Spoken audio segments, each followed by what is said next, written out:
Federal investigators were at the White House today gathering evidence that the presidential mansion had been hit by gunfire a few days ago. A suspect with ties to Idaho was taken into custody this afternoon. The motive remains murky, but several federal and local law enforcement agencies are investigating this incident. Brian Moore joins us now live from Washington, D.C. with the latest on this tonight. Good evening, Brian. Good evening, Todd. Authorities had been looking for the suspect at a occupied D.C. protest encampment that was just a couple of blocks away from the White House. They ended up finding him at a hotel about 200 miles away. Extraordinary video from the White House. 1600 Pennsylvania Avenue being processed as a crime scene. A day after the Secret Service discovered the presidential mansion had been hit by at least 2 bullets. One slug reportedly was stopped by bulletproof glass, and federal evidence technicians focused their efforts on the Truman balcony just outside the president's residence. As the White House search was underway, police captured their suspect, Oscar Ortega-Hernandez, a 21-year-old drifter from Idaho. He was staying at a hotel in western Pennsylvania. He did not make any comments other than he wanted to know why he was being taken into custody.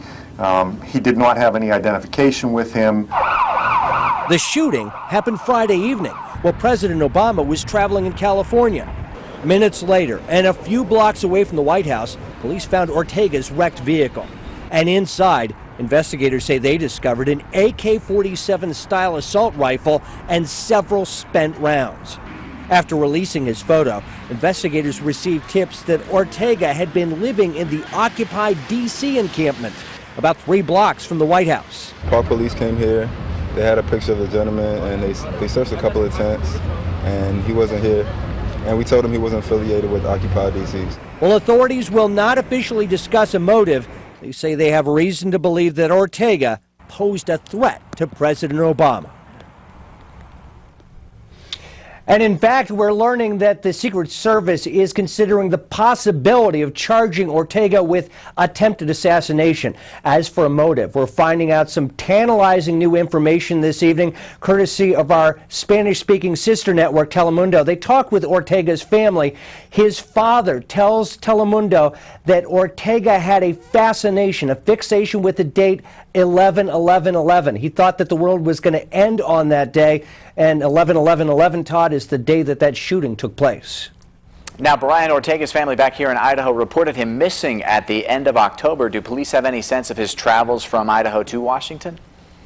This is one of the things that police are going to be trying to do, basically put together a timeline. We can tell you at this point that Secret Service, FBI, probably some other federal agencies are going to track in every possible way they can, from witnesses, people who may have talked to, credit card receipts, phone calls, whenever he used a cell phone or made a phone call to his parents. They'll be gathering all of that together, putting it together into a comprehensive timeline as they move forward with the prosecution. We can tell you that at this point, he's charged only with some D.C. gun violations, but authorities say that this is an investigation that will basically snowball from this point on.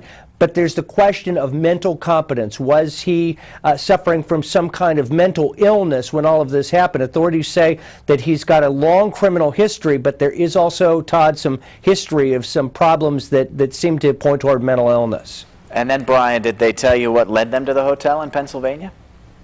We're not hearing that, but one thing we can tell you is this story really picked up within about the last 20 hours or so.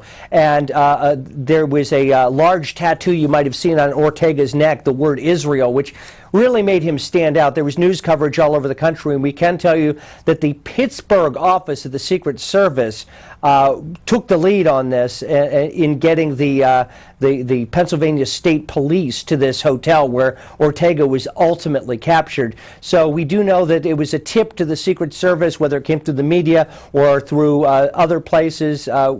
We can tell you that somebody saw him, reported that he had been in that hotel for some time. All right, Brian Moore reporting for us tonight with NBC News. Brian, thank you very much.